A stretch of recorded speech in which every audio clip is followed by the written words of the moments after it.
Hey everybody, it's Sean with Rainier Arms, and today we have another podcast. And today our special guest is Dave from Next Level Armament. And Dave, thank you so much for spending some time this morning with us, taking some time out of your day.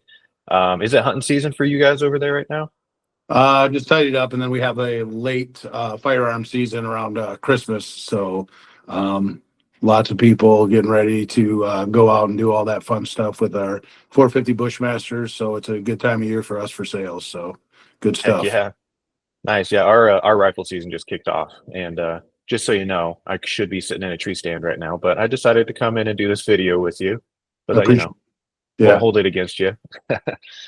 So, anyways, Dave, talk to me a little bit about you. Who are you? What do you do?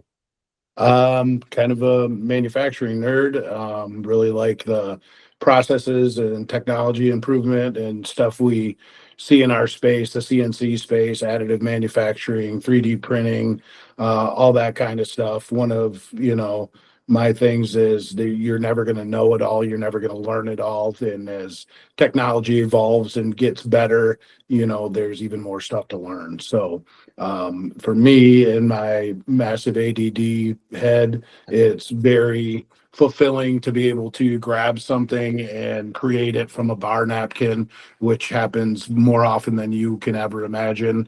Little drawing on the bar napkin turns into a solid model, turns into a machined part, turns into a production part.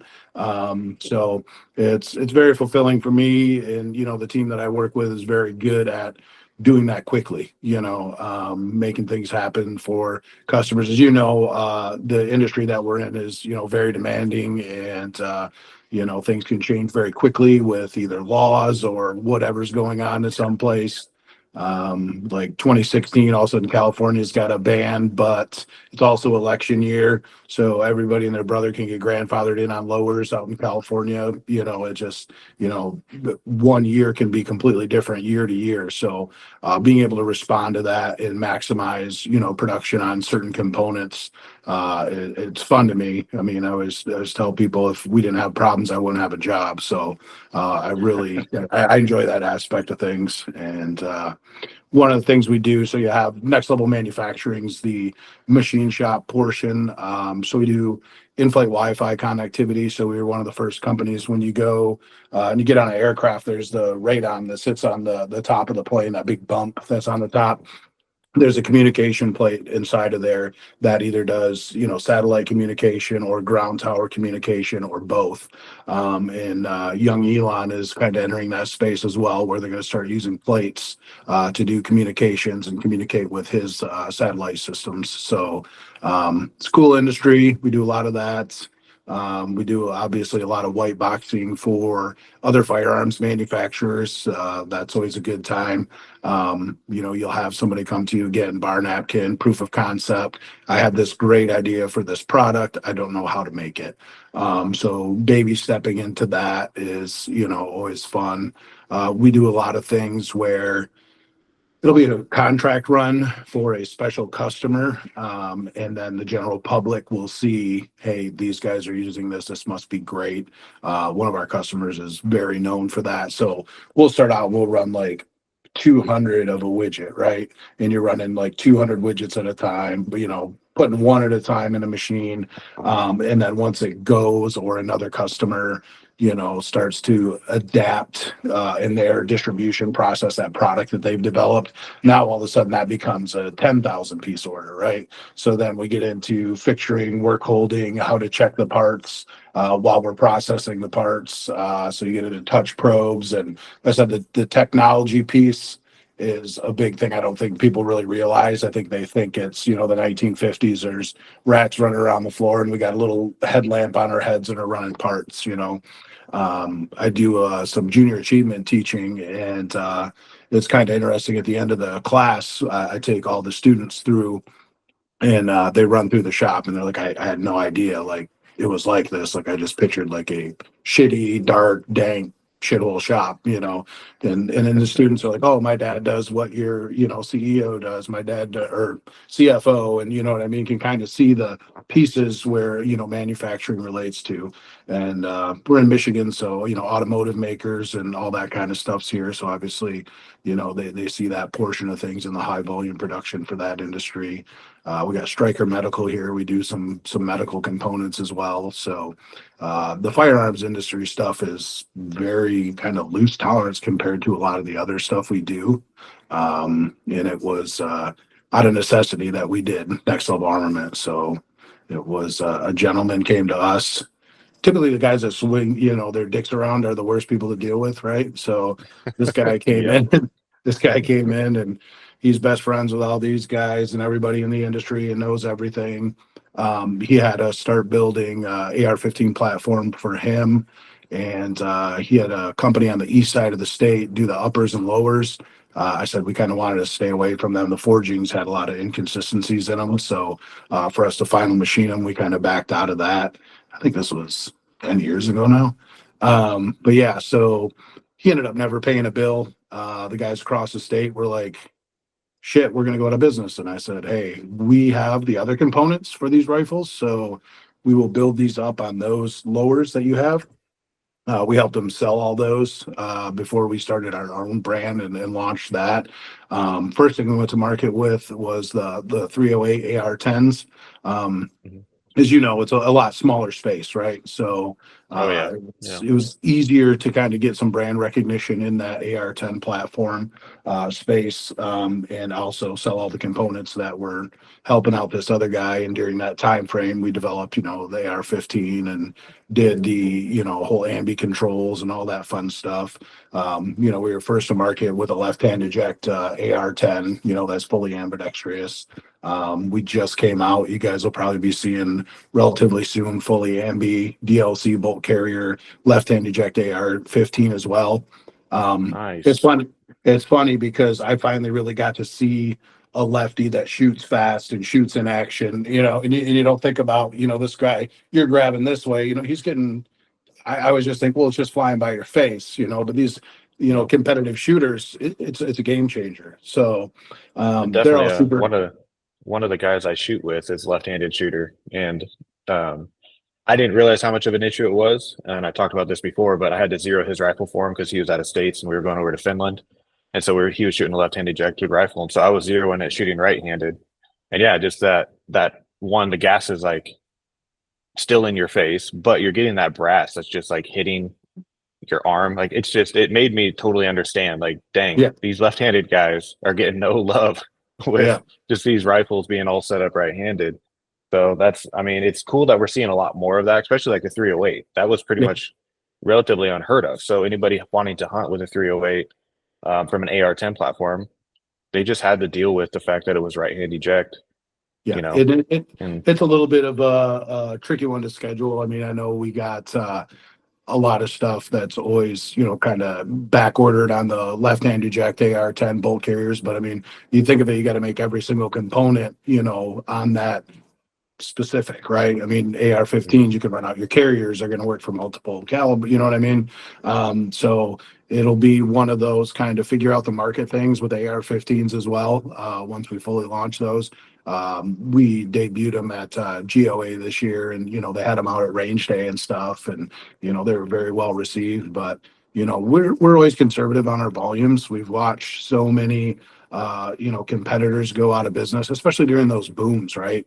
What oh was yeah, it in 2016? I think it was like LPKs, right? Like all of a sudden everybody's got millions of dollars of rifles and they're selling the shit out of them, and all of a sudden nobody could get LPKs, and it's like, okay, so this $2 spring that's missing from an LPK is literally putting companies out of business. So we're kind of on the opposite end of that. So we typically have some waits for stuff, which is, our customers are okay with. I mean, we've had customers wait, a couple years for, our Bushmasters because we'll only use a specific barrel because they're the best, right?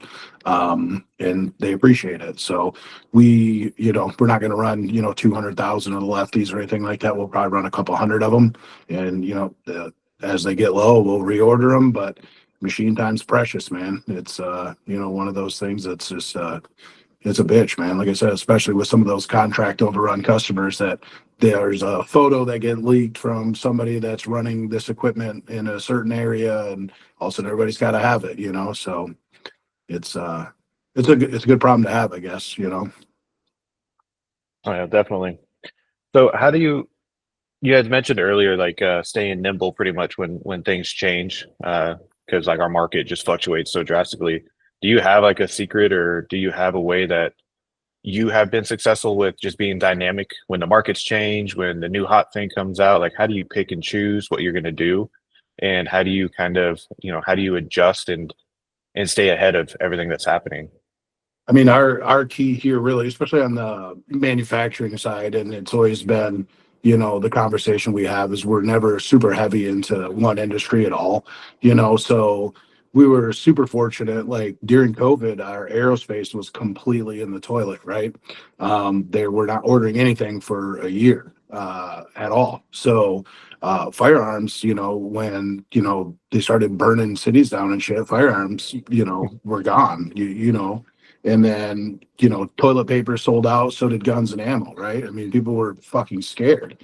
And so that stuff picked up really well for us. Some of the defense contract stuff that we run, we do B-52 retrofit rings out of Hastelloy. So those volumes always go up when we're getting ready to do some weird stuff overseas, I believe. So that stuff picked up, and I think out of caution, we were running, you know, higher volumes of that kind of stuff, and we never laid anybody off. We never had anything going, so we've been very fortunate to kind of see what's coming, what's ahead, and being able to react. In specific to the firearms industry, you know, we do a lot of white box for optics mounts for, you know, I shy away from doing variance work. So many companies fire up and, you know, you'll get a guy that's, you know, got a couple bucks and he's like, yeah, I want, you know, 3,000 lowers with my logo on them. And, you know, he's going to sell 15 of them. You know, this industry is unlike any other company I've ever started before, right? I mean, you're going to have people that are out hunting that they've spent thousands of dollars to go on this hunt out west and waited their entire lives, right? And I've had guys text me back. I'm in my underwear sitting inside of this little hut thing waiting to be able to get back. I mean, they do the craziest shit, right? And their gun has to work, right? I mean, you don't want them to pull the trigger and that gun doesn't work. So they're trusting, you know, one of their biggest life experiences to your company, or their family's, you know, safety, right?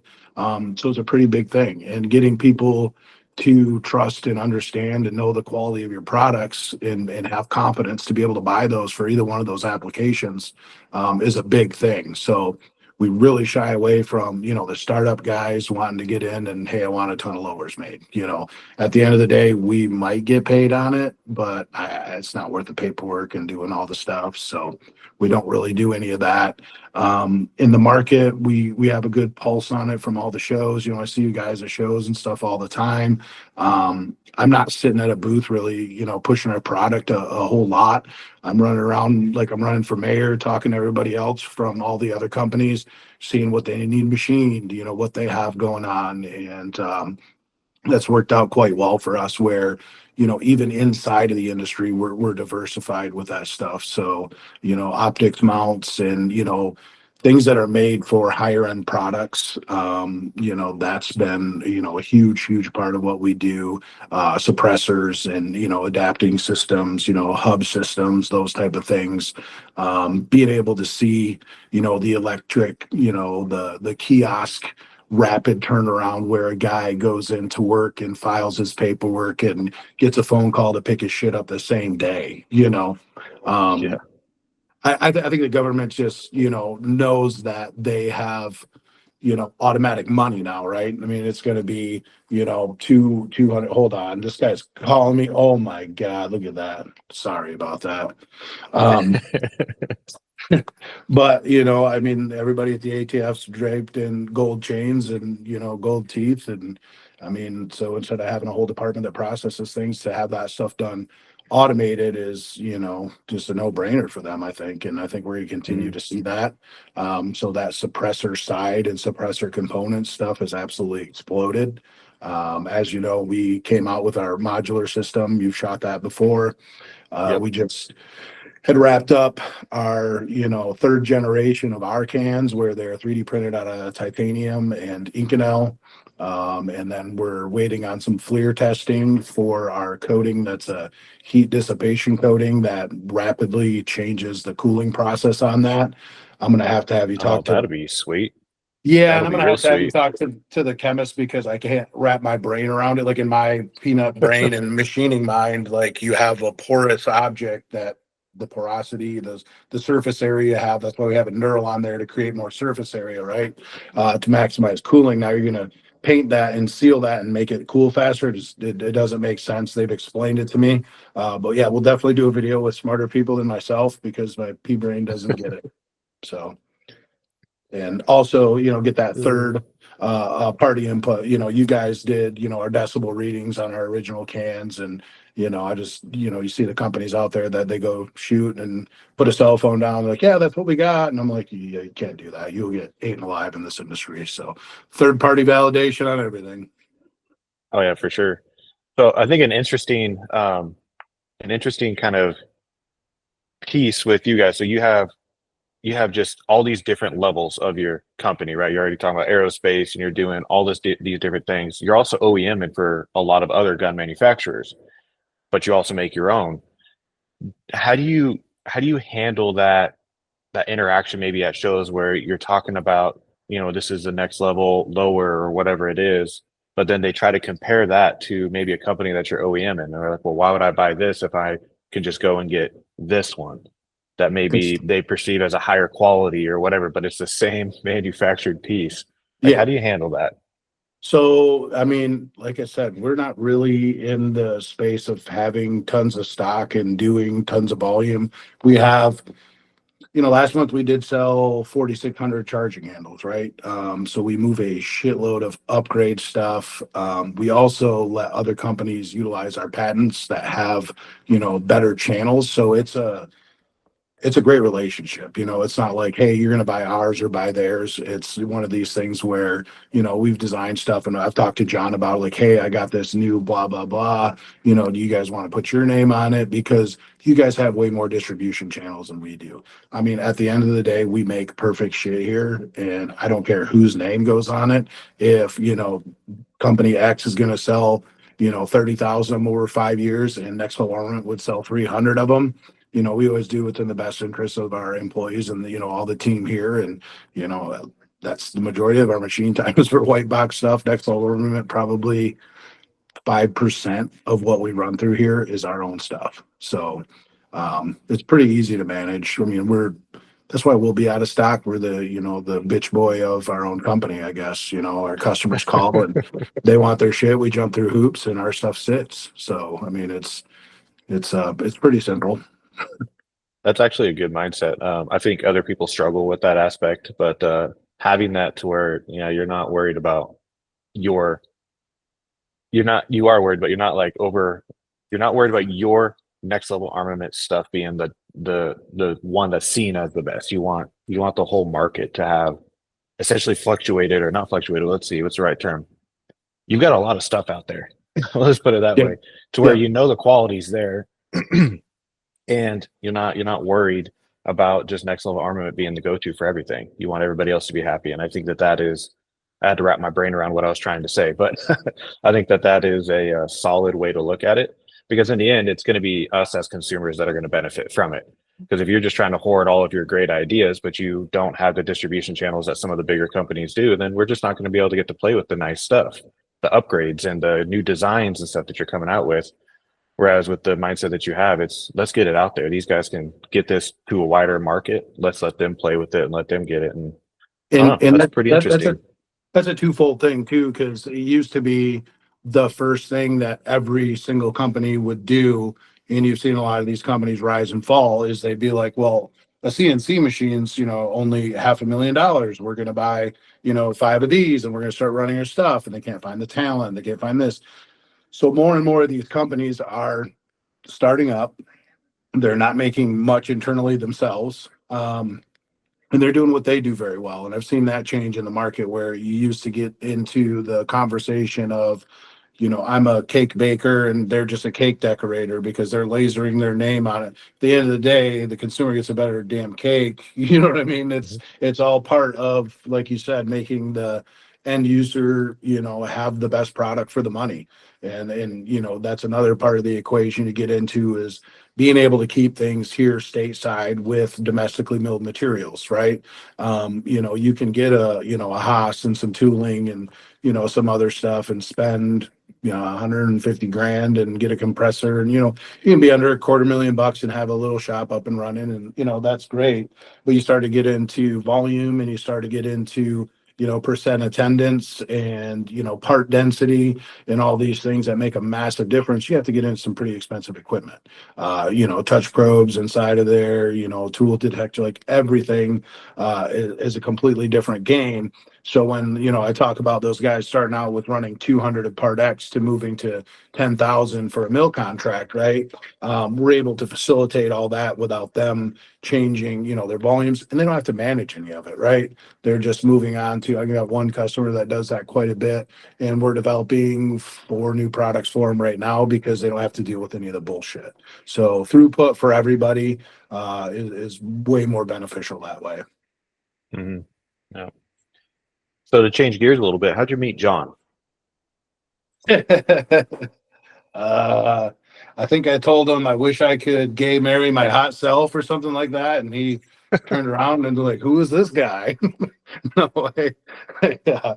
Actually, I had seen a lot of Rainier videos when we were starting in the industry, and there was, like I said, that guy completely screwed me, right? And I had like nothing. I didn't know what map was. I didn't know what distribution channels were. I shot all my life, and always enjoyed that, but I didn't know anything about the business side of things. And I'm sitting there with, $250,000 worth of components that we ran for this guy, and shit, what am I going to do? So I'm the type of person, I just pick up the phone. I picked up the phone. I called John and I left him a voicemail, and he didn't know me from anybody. He returned my phone call. He spent probably an hour and a half kind of running over things with me. Talked about carrying our products and helping us kind of get some of the things going that we had came out with. And then I called, I don't know if you know Clint Walker. He started like Nemo, and he's built up several large brands over the years. He actually picked up the phone and helped me out. And then this gentleman at Monarch, Mike Bremser, he was like the biggest loudmouth asshole in every group, right? Like everybody would post something and he would shit all over it. And I was like, man, this guy is like great, right? Like, so I messaged him and he's like, oh, here's what map is, here's what this is. And really like those three, I'll be forever thankful for them walking me through, the overview of the industry and how to have things, done properly. And they were all really good about, not cutting your dealers' throats and not doing all these stupid things that other companies will do where they have a, you know, blemish sale that's not really blem, but it allows them to undercut all their dealers, and you know what I mean, just the emotional backside.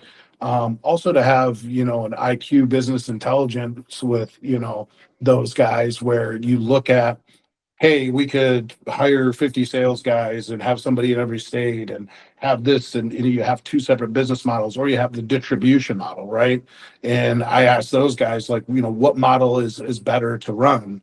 And they told me it's within a couple points, right, on your margin. So for us to not have a sales staff to manage to deal with all this, infrastructure stuff, we decided to go the second route, and keep life a lot simpler. And like I said, I mean, it's, Dan, myself, and Coop pretty much upstairs shipping out all the armament stuff. And, we hammered out 4,600 charging handles in one order, Mod 1 QD plates, and the titanium drum safety selectors last month with, just a few of us. Obviously, we have another company that does our packaging, Next Level die cutting, big surprise, Next Level, real creative, right? They're all named that. So I can pick up my phone and say Next Level. But they did all the prepping and packaging, and we're able to facilitate that without all that crazy overhead. And I guess in all my companies, I look at you know I take it very serious. My role is to keep food on, 60 families' tables, right? Like if I don't do my job, they're not paying their house payment, they're not feeding their families, they're not going to Disney, all these things. So the less, stress that we have in this division because of the fluctuation of the firearms industry, I think the better. So that's why we kind of chose that route. But yeah, John, Clint, and Bremser were all great dudes. Picked up the phone. I'm always kind of that way, so I don't know if it's a karma thing where I talk to and help out tons of competitors, and I don't know. So I guess it came back around because they were all great dudes and helped me out a ton. I mean, that's a solid way to go about it, though, and that's something that I've always heard so many great things about is John helping people from the start or wherever they are at in their business, and it just helps the industry out. I mean, if everybody just keeps all their secrets to themselves and all that, like it's just going to be a couple manufacturers doing everything, and us as end consumers are not. We're not going to have a great products that we do. We're not going to have the innovation that we do, Yeah. and I Yes. think that that's just so important because That's one otherwise we're thing just you do. stuck with the. You guys have always done a great job of grabbing, the smaller, unfound, tech and companies that are out there that are coming out with cool new products and letting the general public know that that stuff exists, right?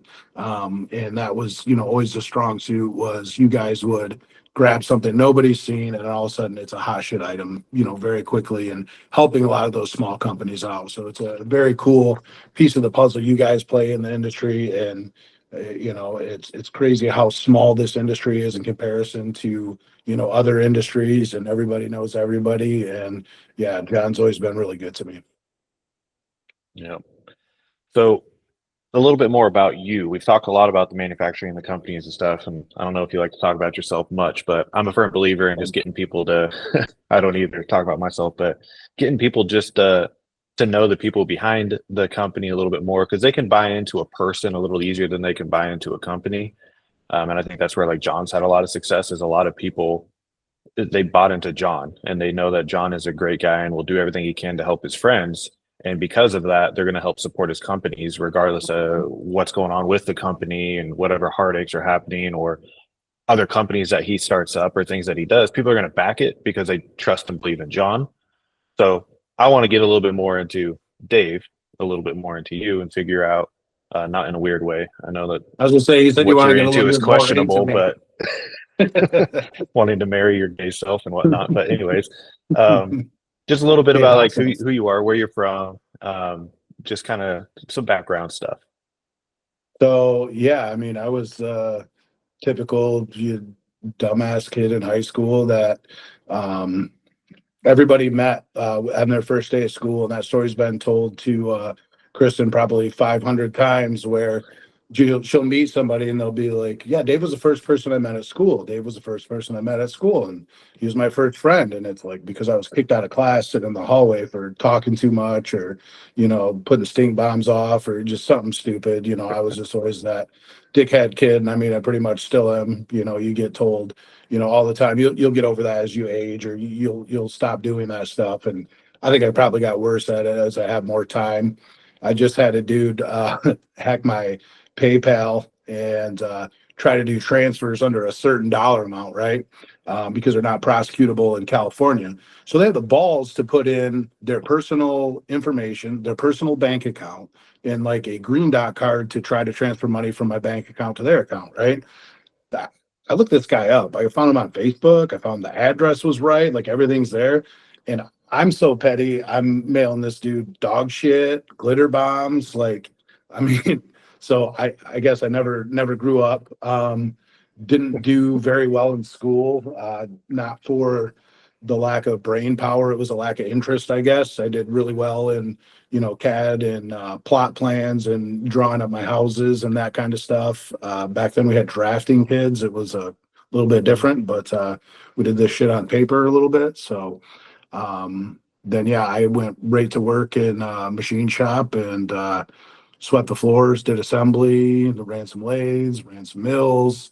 I had, kids at a very young age, so that made me grow up as far as work wise goes. And I've always had a kind of a obsessive work ethic where I'd work at the shop minimum of 60 hours a week and then to make extra money, I'd go build decks on the weekends and, fences or whatever for coworkers that people needed, and, bring the kids and they jump on the trampoline. And so, I mean, I've done about everything you can do at a machine shop. I took metallurgical science classes, and I really only focused on the engineering classes that would benefit me at work and that I could pay attention.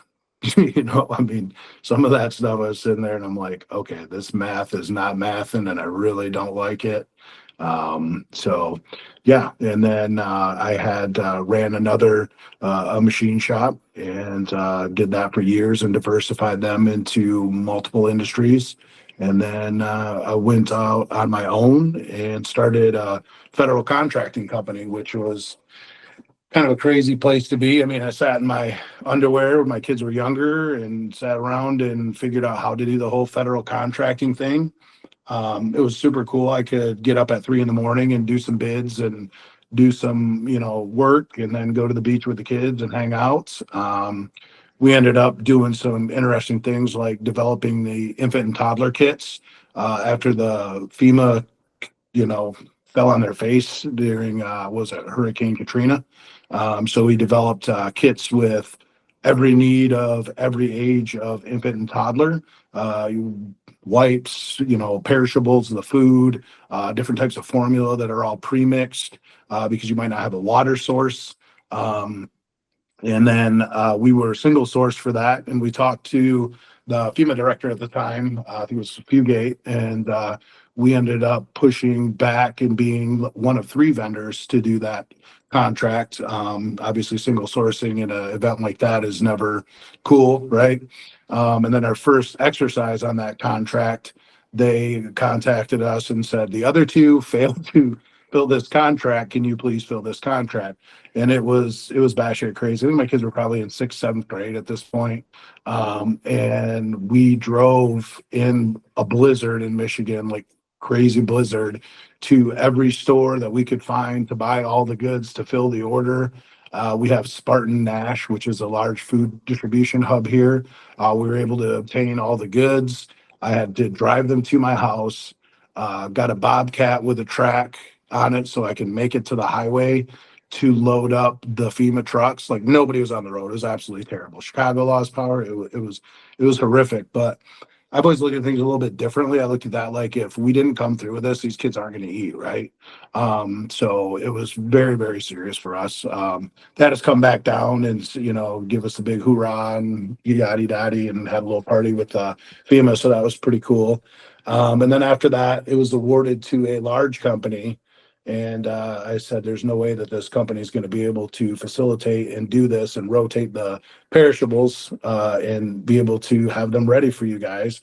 And then 2 times after that, even though I wasn't the primary on the contract, my dad and I ended up renting a U-Haul and driving all the perishable goods that were expired from the other vendor down there and getting people what they needed. So that was kind of fun. And then after that, I started the old machine shop. We got one machine in that I seen on the internet was the best machine in the whole shop.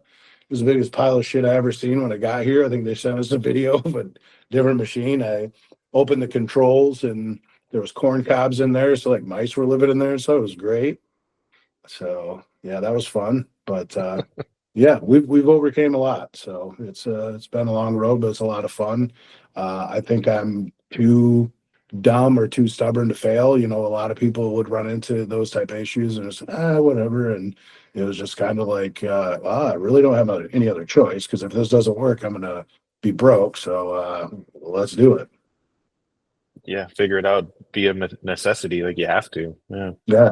When did you you said you've been shooting pretty much your whole life, but have you ever been, or I should say, like what kind of facet are you just shooting for fun? Are you into the Yeah. competitive side, hunting? Kind of like Yeah. what's your I grew up hunting. I mean, my dad probably started me a little later with a larger firearm. I remember tripping with my BB gun and didn't have trigger discipline and shot him in the ass with that. So I think my my start with a 20 gauge and rabbit hunting and that kind of stuff was delayed a little bit because of that.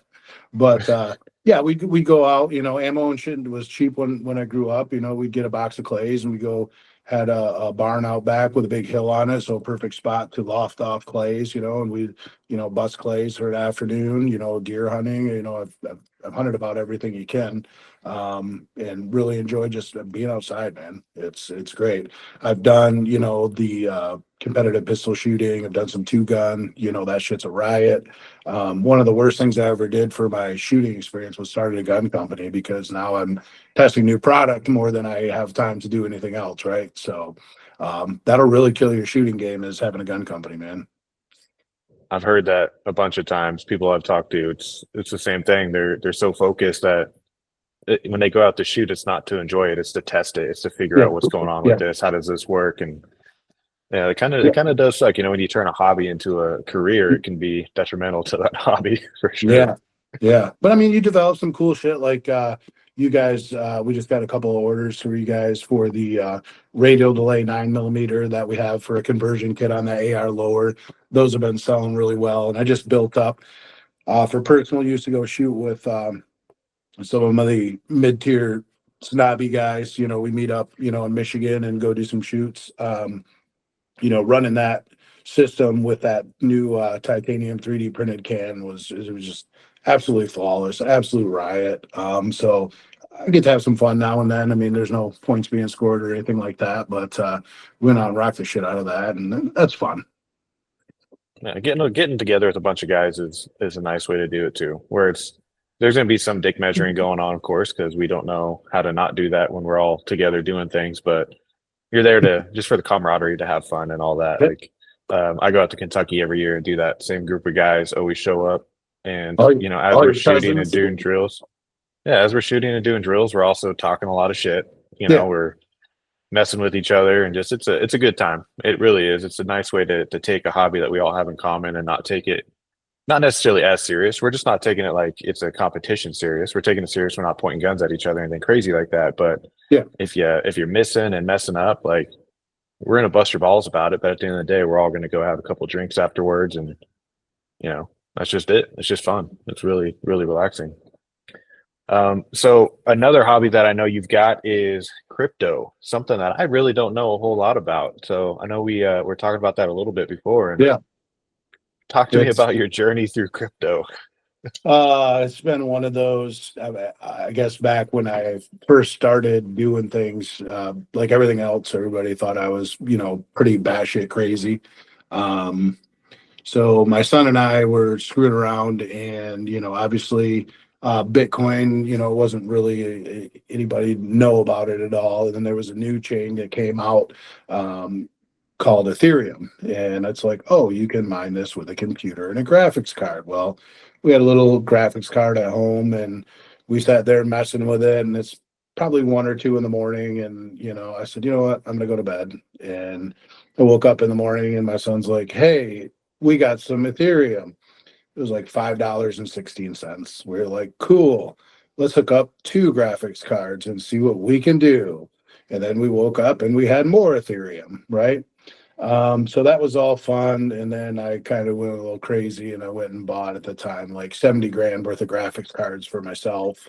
Obviously, with the manufacturing space, we laser cut card hangers to be able to maximize airflow, and built up some mining rigs. And I have a friend of mine that's a fighter pilot, but he's a genius on computers and overclocking and all that type of stuff. And he did a little bit of configuring for us, and we started mining with like 7 graphics cards, on one motherboard, and really scaling things up from there. And then I kind of seen what the technology was there, right? There's unbelievable potential for things like, what was it, '08, when they mandated electronic health records to anybody that was in healthcare. Otherwise, you were basically shut down, right? So they mandated that, but they didn't mandate any security requirements. They didn't mandate firewall. They didn't mandate like literally nothing. You could put this on a PC, on a desktop, and as long as you had it electronic, they were okay with it. Through blockchain, you could do that decentralized. Quantum computing can't hack it, right? So it's super secure. So I kind of seen the technology portion there more than anything. Then we went into a little fund with some friends of mine where we did, a 60-40 split with some mining rigs.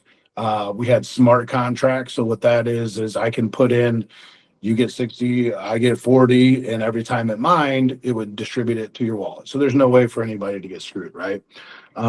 As with most things, it was kind of a proof of concept for me to move on to larger things.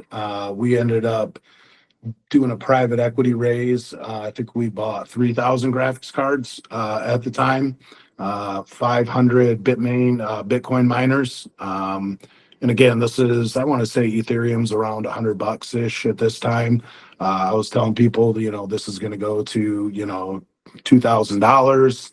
Bitcoin's going to go to 100 grand someday because of the scarcity aspect of it. And, having these conversations. And we built that out with a mining contract again. So if you were a 10% investor, every time, we got a deposit, you'd get 10, you'd get 5, so and so. So there's no way for anyone to get screwed on the whole contract. Then things moved to proof of stake, which changes from mining to a completely different setup, which I don't want to bore you with for the next hour. So we can go over all that. We can go over all the algorithms and all the nerdy shit for all the blockchains if you want, but I don't think you care about that. So we ended up liquidating all the equipment, returning cash to the investors for what we bought.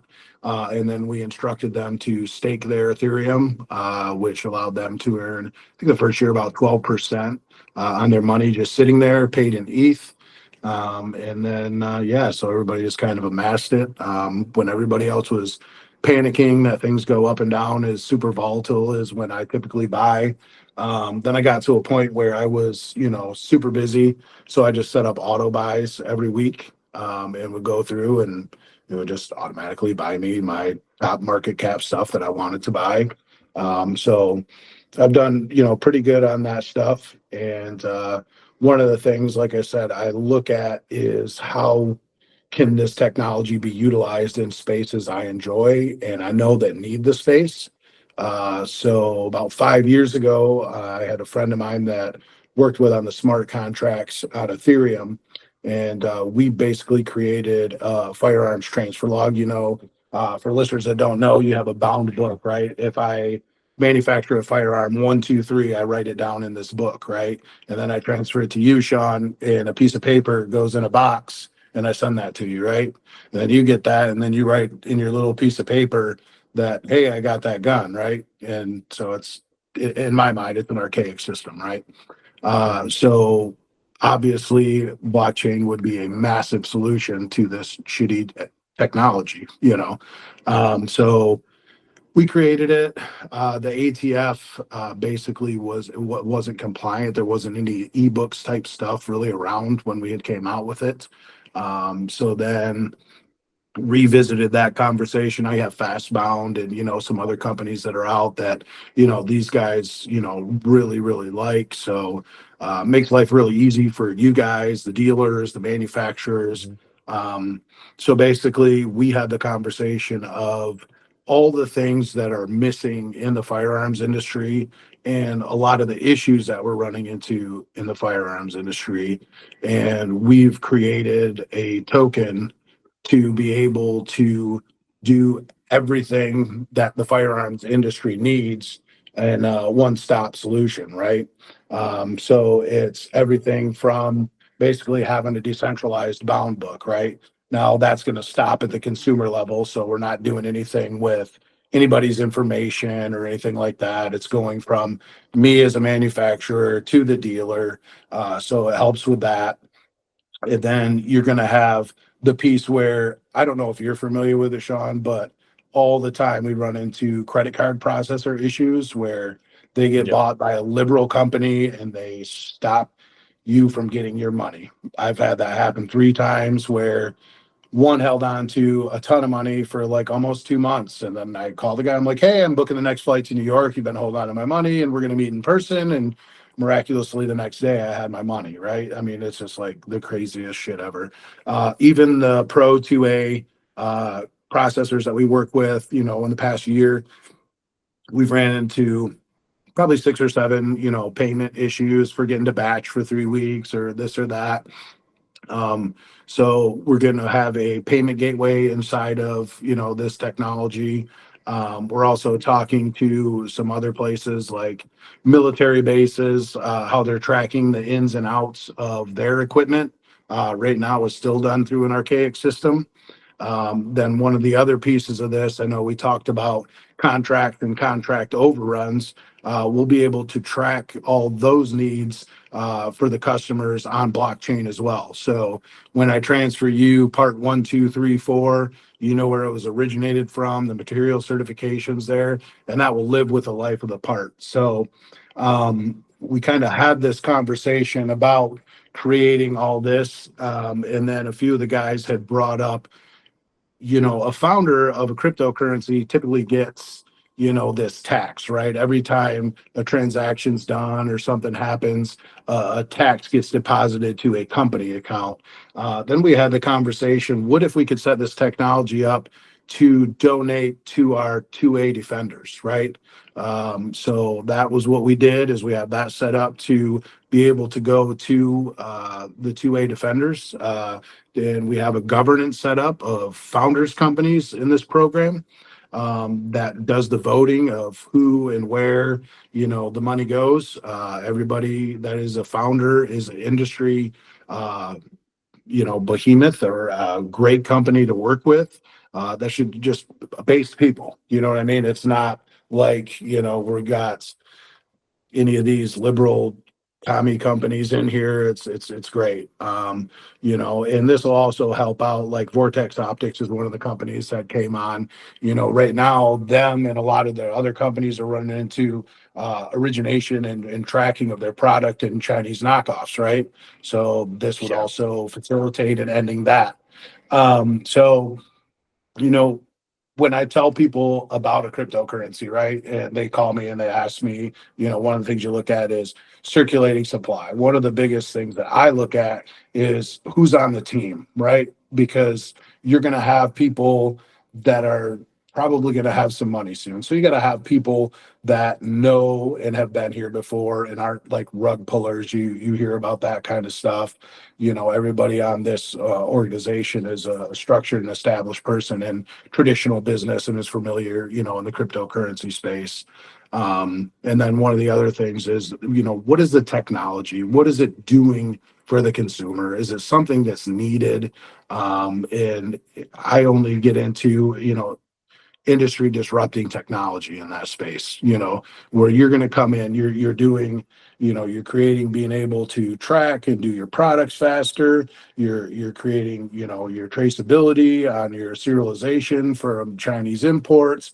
You're doing so many things that is needed in this space. You're making life easier for the manufacturers, the firearms companies themselves, and the dealers. And then again, like I said, the payment gateway, the processing, all that stuff. So you know that technology is there. Then the other thing when I'm looking at is, do they have the ability to complete this? So one of the big pieces that we have is we're creating this. So all of a sudden, Fastbound, they just came on like 3 days ago. They were interested, and you know what? They said, what you guys are doing is fantastic. It's going to be a massive change that's needed and bringing, what we're doing into this century. So now we have a partner that's already doing this on a cloud base. And so basically we're going to take a web 2, technology and bring it to web 3 that's decentralized and everybody can jump on and use it. So to me, if you're creating a successful blockchain project, Sean, you're going to jump on, you're going to utilize our Tabor platform, and it's going to be just like working at your computer. The general consumer is not going to have any idea that this is unhackable, decentralized. You know what I mean? Just make a nice GUI user interface that they can jump on and use and keep it super simple. And I think we got a winner. So that's probably going to be the legacy piece, I guess you could say, of my cryptocurrency career. So pretty excited about that. But yeah, I get really nerdy excited. My nerd boner goes crazy for the cryptocurrency stuff. I mean, it's something that I've always been interested in. I just have never put any kind of time of really trying to figure it out. I try to, and a lot of the things you said, I'm like, I don't know what that is. So, something I need to look What I into. think's gonna But Yeah, what I think's going to happen, honestly, and I've said this for years, is the general public will utilize blockchain technology and they won't even know it. mhm. You'll go to get your hair cut, you'll swipe your credit card, and your credit card goes through, and money comes out of your bank. You don't know that on the back end is something that can transact, 500 times the amount of transactions than a typical Visa card, right? That's on blockchain. You won't know, like I said, your healthcare records will move to this. Mortgages, all these things that are currently done on this server base and all that kind of stuff. All these things are going to start to migrate over to it, but the general consumer is not going to have any idea that it's happening. They're just going to log on their shit, pay their bills, and it's going to keep happening just like it always has. I mean, do you know how the back end works now on it? Nope. No, but most Nope. people don't. So it's just going to be a transfer of technology that's more secure. And like I said, it's fun stuff to me, but most people probably don't care. Yeah. So this is something that it's not currently live. It's being built, right? Or is Correct. it? Is Yep. it? Yep. Okay. So right now, Tabor's in the launch phase, and then we're going to launch January 13th, right before SHOT Show. So we're working with the marketing folks to, have an after party and all that stuff, and do a little shindig. Obviously, the founding companies that are on the website, they'll be having some type of placard and some information at each of their booths. And then they'll start rolling out all the marketing, all that fun stuff here in the near future.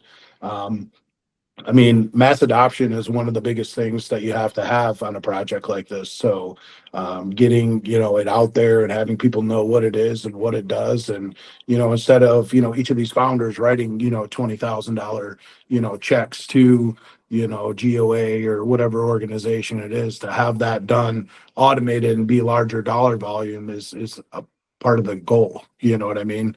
So, it's going to be a great thing. Getting that mass adoption is going to be key. So you'll start seeing some of these founding companies sharing, the information, what it does, and how it works. And yeah, it'll be really exciting.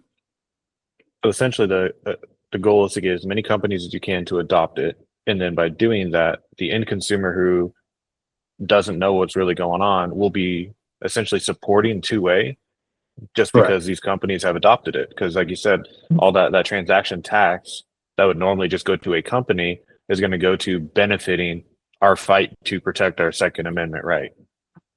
100% the goal. I mean, the people that are involved in this project, like me personally too, it's never about money. I mean, it's at this point, same thing when we were talking the gun stuff earlier. I want my gun to be the one in the safe that you're not going to sell, right? It's a legacy thing where I have my great grandpa's 300 Savage, and that's the gun that I choose to hunt with. That's a gun I'll never sell. You know what I mean? So it's about legacy for all the people that are involved in this project.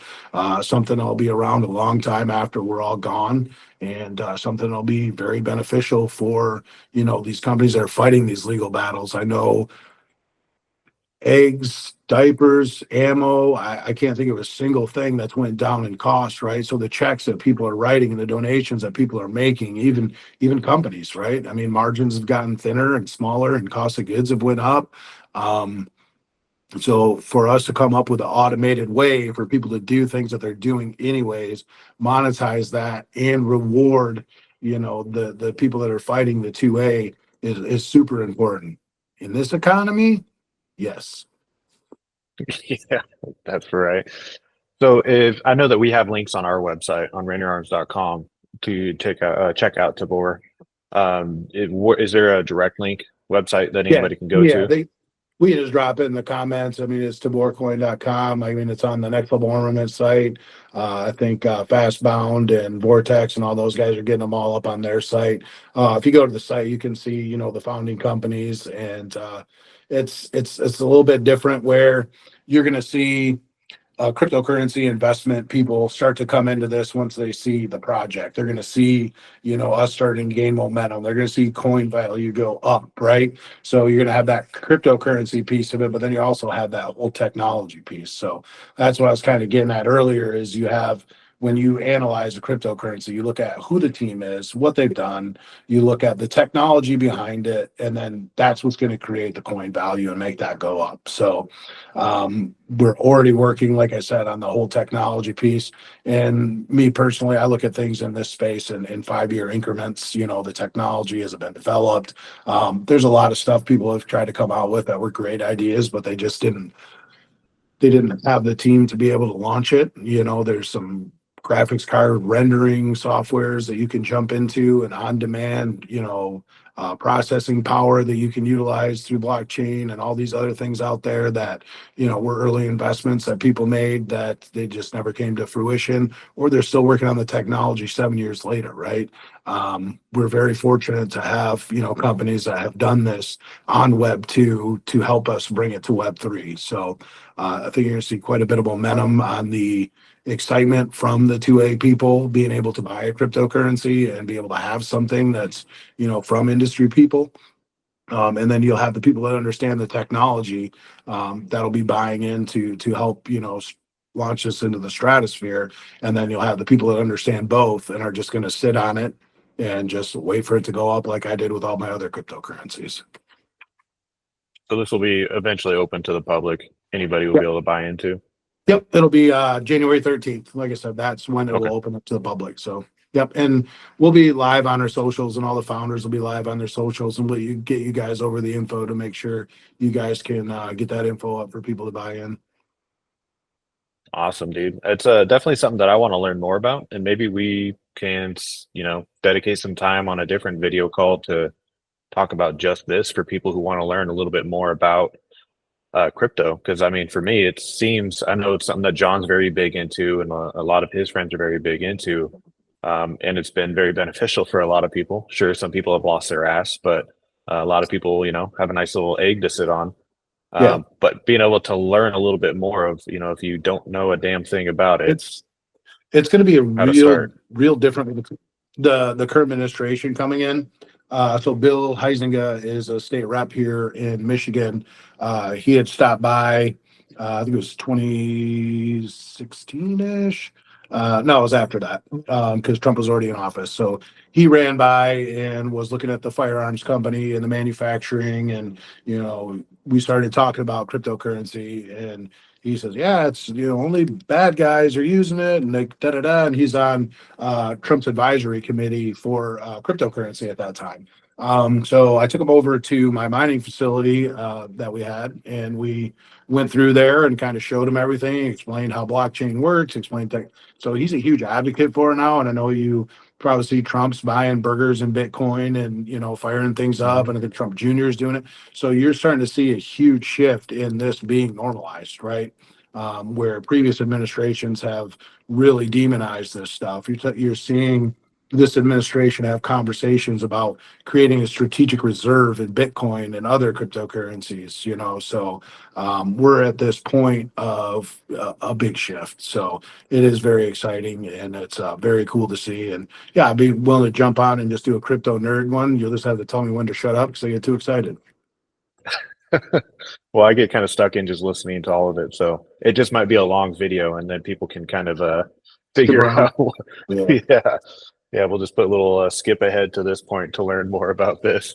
Um, but Dave, I do want to say thanks again for taking some time out of your morning and talking about all of this. I'm hoping that this video definitely helps people understand a lot more just about you and getting to know the industry a lot more, getting to understand how the industry works as these videos keep coming out and I do more and more interviews.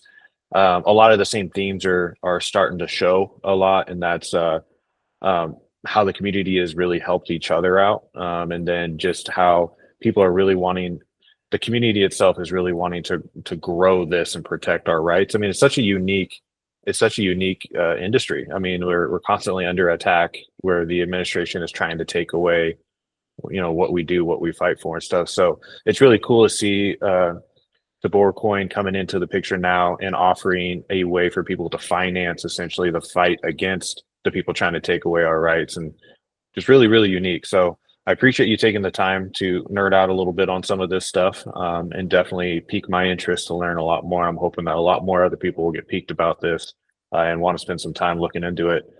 Is there anything else that you want to throw in there, leave off for the No, viewers? man. No. I mean, I'm gonna ping you soon and get you out some of this new product we've been working on, and you guys run the shit out of it and let us know what you think. Oh yeah, I'm excited about that. I think that sounds cool. Once you figure out the whole science behind it, though, I do want to understand how that coating is going to work I'm because it like I doesn't said, make I'm gonna sense. do what you're doing. I'm gonna interview the nerd. He's gonna explain it all to me, and then I'll share the video with you because I'll All forget right, that half of it. sounds good. That sounds good. All right, thanks, Dave. Appreciate it. Yeah, yep. Have a good one, man.